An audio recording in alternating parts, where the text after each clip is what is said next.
YouTube fans. Tai Chi Twins here. Joshua Rorty. Jeremy Rorty. If any of you have ever watched our Tai Chi Twins Origins videos, you would know that we're big-time Karate Kid fans.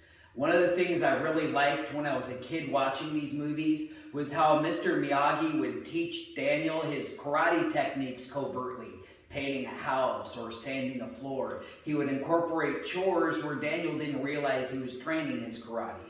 And so when we started teaching, we were thinking about that too. How could we incorporate karate training without the kids knowing that we're teaching karate techniques? So we thought about cool games that we played when we were kids in the schoolyard, and how could we karateify those? Now this actually came in handy later on when we had people invite us to do birthday parties. And we're both thinking to ourselves, what are we, some kind of circus clowns here to entertain you? We're just supposed to do some karate moves and the kids go yay? How can we get the kids involved? The cool thing about playing games is that you train without even realizing that you're putting in the effort.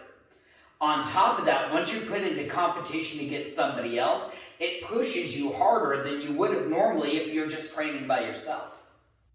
So we wanted to share a couple of these games with you, starting with our relay races. The point being that other karate teachers can have some cool games to play. Parents can have some cool games for their kids to play. That way they can continue that training.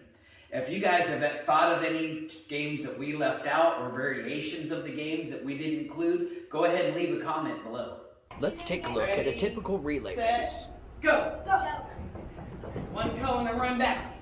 Fast, if you watch the white team, you'll notice that the partner is starting to leave the dot before he's tagged. You could penalize them with push-ups, allowing the other teams to gain a lead. Notice how red team patiently waits on their spot until a legal tag is made.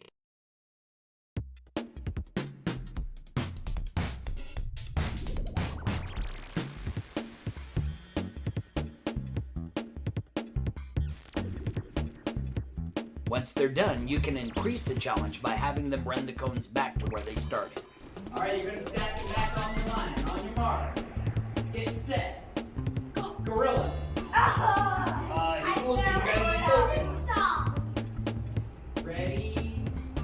Go. Go. Grab your cone, be ready. That's it.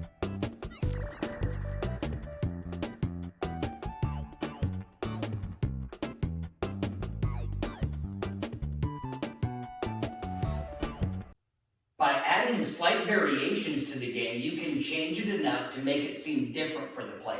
This will allow you to run the game multiple times without the game getting boring. Here's a couple of examples of how you can change up the variations of it. First of all, instead of having all the cones piled up on just one spot, you might just spread them all around. And then now instead of saying ready, set, go, you're now going to say ready, set, and pick a color. Now maybe that changes the student's focus a little bit. Where are they going to charge for the next closest color? Another way you could change the variation is organizing the players a little bit differently. Instead of having the cones on one side and the players on the other, you can spread all the cones in the middle of the field and then surround the field with the players. Now they have to run to the middle and back out. Now they have to pay attention to each other and not run into each other. Again, just changes the focus a little bit, which can change the game immensely. One fun variety is to play tic-tac-toe. Simply set up a tic-tac-toe board with yellow or white cones, and then have them race with 3 blue and 3 red cones to see who can get 3 in a row. Here are a couple of rules to keep in mind while you're playing this version of the game. Mr. Hamilton had a very important observation here. What was your observation? That they were arguing, and that prevented them from doing So anything. what was the argument? The tag. Tagged me. So she did. Yes, okay, so that's got to be it. Number one thing that's going to make your team fast is making good tags. So if I'm getting ready to be tagged, where do I put my hand? Out. Right where you want them to tag you, When you see right? that hand out, make contact. Because if you don't make contact, sometimes I'll see this. Stand up for me real quick. Put your hand out like I'm going to tag you. And I'll see this. Did I make contact? Miss. No. He doesn't know when to run. The only way he's going to know when to run is when that contact happens. I'm going to show you guys something. Sometimes I'll see this. People will run straight at the cones, and then when they set their cones down, all of a sudden they'll go. What happened? It destroyed. Was he paying attention to how he was running? No. So instead of running straight at the cone, what I do is I run next to the cone. Remember that trick from last time, you pass If I it. run to here, I could set it anywhere I want and I didn't kick the cone. And here's the other thing, Luke. Do I have to slam this really hard? No. Or do I just have to set it down quick and go? So is that part of self-control? All right, here you go. Ready, go.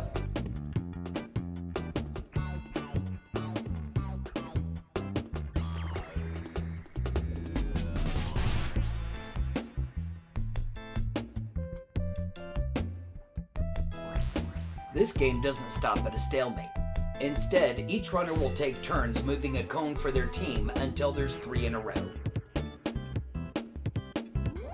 One of the most important strategies to winning the game lies in blocking. Let's see if, for instance, we've got this position. Blue's coming up next. Where should they put that cone? Right there. Why? Because it blocks. Here's the one thing that I always look for. If, for instance, I'm on blue team and I see there's 2 in a row that are red, I'm going for the block right away. It's like if somebody's punching, right? If you already have one right here and there's one right here, then you could put, the next person could put one right there. So you ran up. This is what you saw. You ended up putting your cone here. Where would have been a better place to put it? Boom. Because then look at this. Go ahead and put it back there again. Because then what could happen if red makes it back first? Cat's good. Actually, if red make it back first, Yeah, you but see if that blue 3 is in a row? paying attention and they see there's 2 in a row here, now if you were on blue team, where would you put that cone? Why would you put that And then there? they would Because that blocked it, right? You guys see that? In this variation, we spread the cones randomly on one side of the field and placed obstacles between the runners and their targets. Ready, set, red. Go get it. You'll notice some of the kids are knocking down the obstacles. This could be an opportunity to give out push-ups, letting the other teams gain a lead.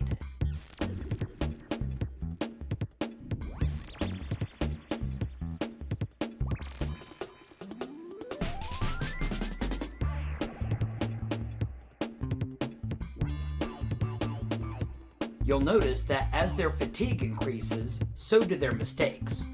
This will teach them to increase their focus when they get tired.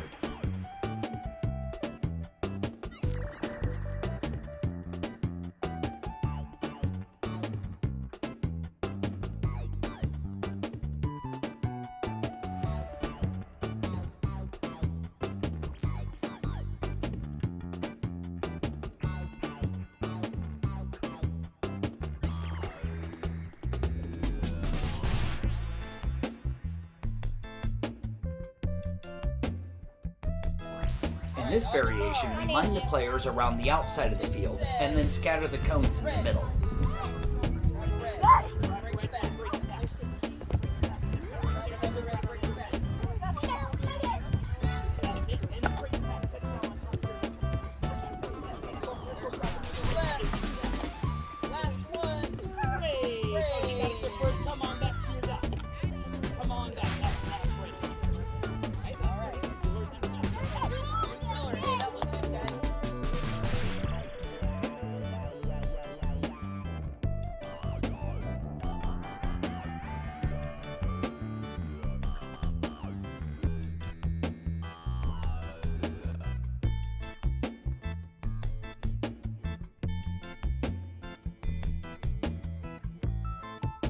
Another variation would be to lay the obstacles around the field, making an obstacle course. Key elements to an obstacle course would be something to balance on, go over, under, around, or through. You can even add targets for them to block or strike. Running the course in the opposite direction makes it feel like a new challenge without taking the time for a new setup. You can increase the challenge by giving out push-ups for each failed obstacle. You can use players as obstacles, either holding targets or as a dragon in the middle for the Dragon Slayer obstacle course. At the end, 2 players fight for flags. The winner remains as the dragon and fights the next player.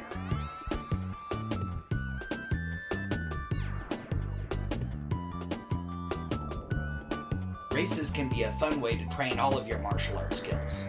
Leave a comment below if you have any ideas on other variations. If you enjoyed this video, share it with your friends, and don't forget to hit that like button. Make sure you're subscribed so you can get the next exciting karate game video.